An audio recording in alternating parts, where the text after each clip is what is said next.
الذی خلق، کہ اے محمد رسول اللہ صلی اللہ علیہ وسلم آپ پڑھیے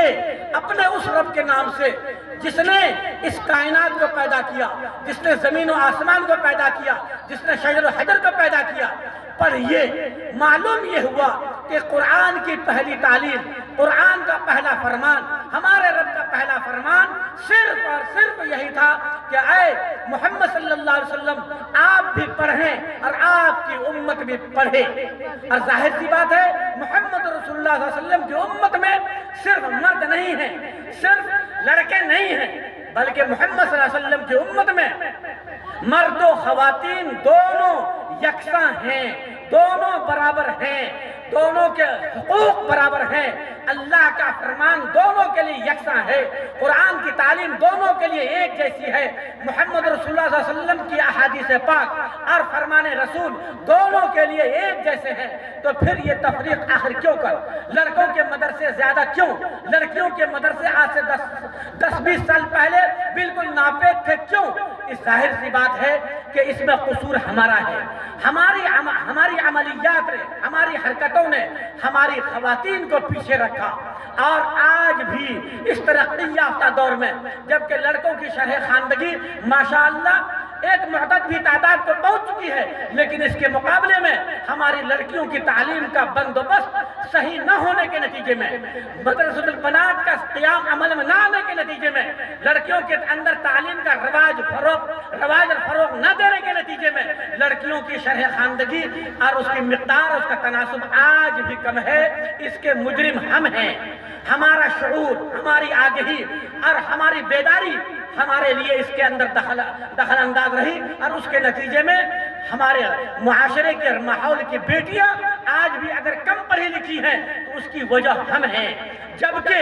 ہم اور آپ سب یہ جانتے ہیں کہ مرد اگر پڑھتا ہے، یہ کسی بڑے بزرگ کا قول ہے اور بالکل 100% حق بجانب ہے، مرد نے اگر پڑھا تو صرف اور صرف ایک فرد نے پڑھا۔ بہت غور سے سننے کی چیز ہے، مرد نے اگر پڑھا تو صرف ایک فرد نے پڑھا، لیکن اگر ایک لڑکی تعلیم یافتہ ہوتی ہے تو اس لڑکی کے نتیجے میں، اس لڑکی کے تعلیم یافتہ ہونے کے نتیجے میں وہ لڑکی صرف اپنی ذات میں نئی تعلیم حاصل نہیں کرتی، بلکہ اس لڑکی کے نتیجے میں پورا کا پورا خاندان تعلیم یافتہ بنتا ہے۔ اور اتنے بڑی مہم کو، اتنے بڑے کارنامے کو، اتنے بڑے مقصد حیات کو ہم نے تیاگ دے رکھا، اور اس کا نتیجہ کیا نکلا کہ آج بھی ہمارے ماحول اور معاشرے میں تعلیمی جو تناسب ہونا چاہیے تھا اس اعتبار سے ہم پیچھے ہیں، دنیاوی ترقیات کے اعتبار سے بھی پیچھے،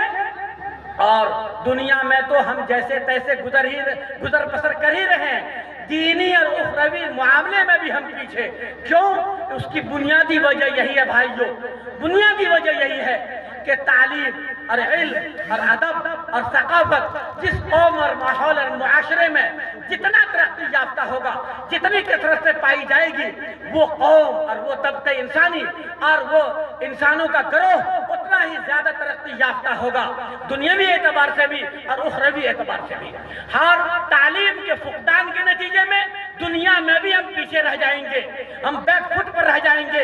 اور آخرت میں تو اس لا علمی کے نتیجے میں، بے علمی کے نتیجے میں، بے ادبی کے نتیجے میں ہمارا حشر کیا ہوگا وہ تو اللہ عالم بالصواب۔ وہ تو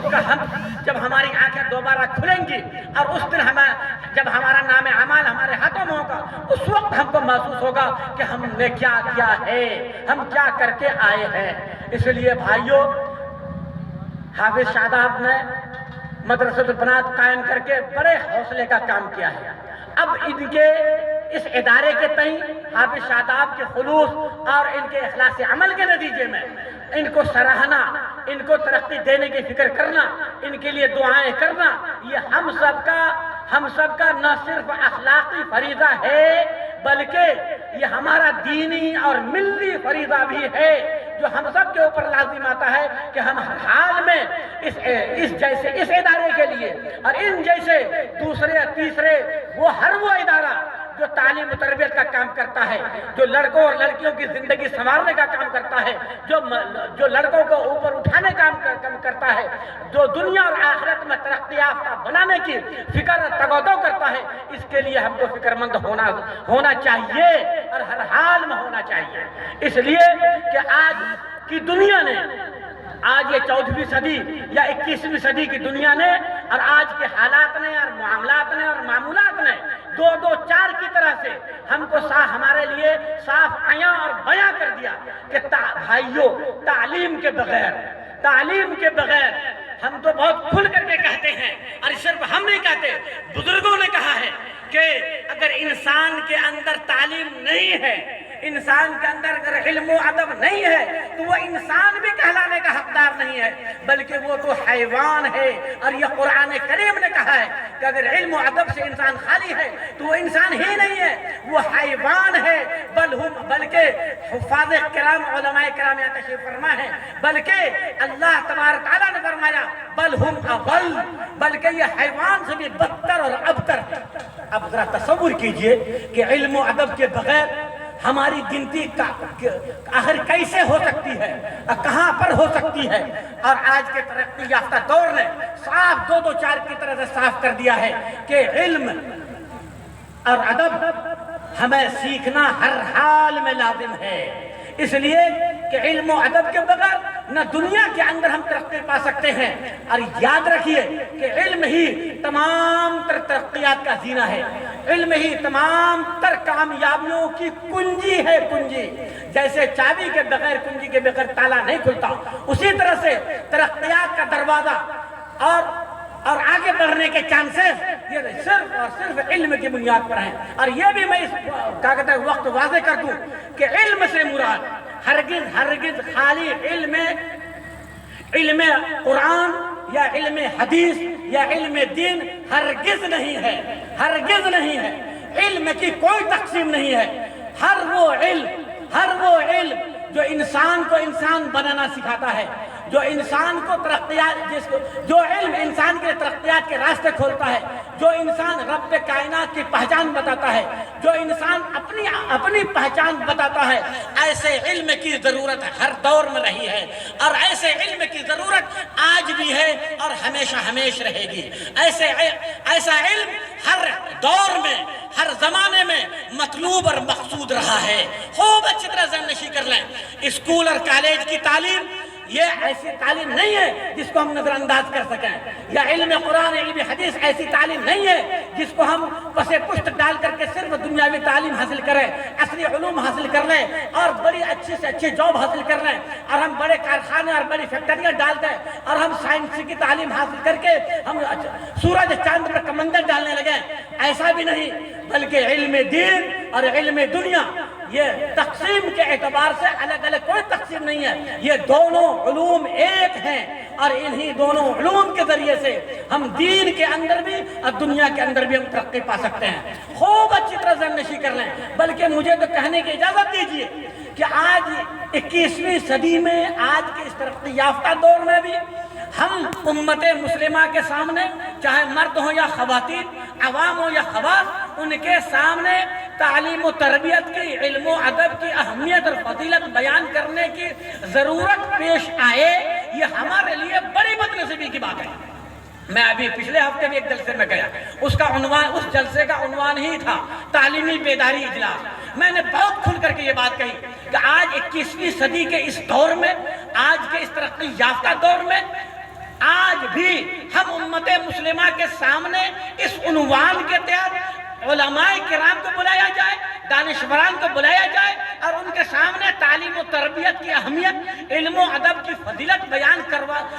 کروائی جائے، یہ ہمارے لیے سچی بات ہے کہ ہمارے لیے بڑی ہی بدنصیبی کی بات ہے، بڑی کمزرفی کی بات ہے کہ آج بھی اس ترقی یافتہ دور میں 21ویں صدی کے اندر تعلیم و تربیت کی اہمیت بتائی جائے گی۔ اللہ تبارک تعالیٰ نے پہلی جیسا کہ میں نے عرض کیا قرآن کریم 30 پاروں کا قرآن ہے. قرآن کریم کے اندر 6666 آیات ہیں اور ہر آیت کا اپنا معنی مطلب مفہوم ہے. اس کے مطالبے اور تقاضے ہیں, اس کے اندر احکام اور فرامین ہیں. یہ ساری باتیں ہونے کے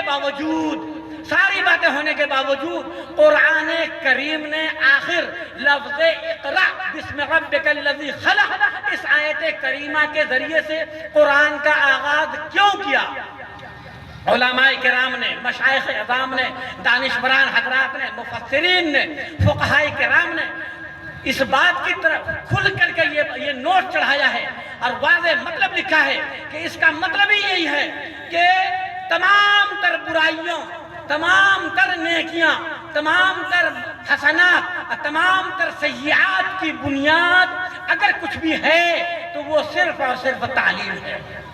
تعلیم ہمارے اندر آئے گی, علم و ادب ہمارے اندر آئے گا تو تمام حسنات, تمام اچھائیاں ہمارے اندر آئیں گی. علم ہمارے اندر آئے گا تو تمام برائیاں ہماری ذات سے, ہماری سوسائٹی سے, ہمارے ماحول, ہمارے معاشرے سے, ہمارے وطن سے بالکل ایسے ہی چھٹ جائے گی جیسے سورج نکلتا ہے تو رات کی تاریکی چھٹ جاتی ہے. کیوں؟ العلم نور من الہی, العلم نور من الہی ونور اللہ لا یعطا لعاصی. اللہ, حضرت امام شافعی نے یہ شعر, امام شافعی اپنے وقت کے بڑے امام, بہت جلیل قدر محدث, بہت بڑے فقیہ, انہوں نے کھلم کھلا کہا کہ علم ایک ایسا نور ہے کہ جو نور انسان کے اندر آئے گا تو جہالت اور گمراہی, بدعات, خرافات اور واہیات, تمام منکرات اس کے اندر سے ایسی نکل جائیں گی جیسے سورج نکلتا ہے اور رات کی تاریکیاں چھٹ جاتی ہیں. تو معلوم یہ ہوا کہ قرآن کریم نے جو اقرأ بسم ربک الذی پہلا پیغام, پہلا احکام, پہلا فرمان جو قرآن نے جاری کیا وہ اسی لیے تاکہ تعلیم کی اہمیت اور فضیلت ہمارے دل و دماغ میں نقش ہو جائے اور ہم پہلے دن سے اپنے بچوں کو تعلیم سے جوڑیں. آج بھی ہمارے ماحول معاشرے میں تعلیم کا جو تناسب ہونا چاہیے آج بھی اس کے اندر کمی ہے, اور اگر ہے بھی تو آنکڑے آ چکے ہیں, سرکاری آنکڑے اور سوسائٹیوں کے آنکڑے اور آرگنائزیشن کے آنکڑے کہ آج بھی ہماری آبادی کے حساب سے ہم کلمہ گو بندے اور بھائیوں کے تعداد کے اعتبار سے ہمارے اندر جو شرح خواندگی ہونی چاہیے, تعلیمی تناسب جو ہونا چاہیے وہ آج بھی مفقود ہے اور کمیاب ہے. میٹرک کر لیا بچے نے, اس کے بعد معلوم ہے 50% لڑکے بریک ہو جاتے ہیں.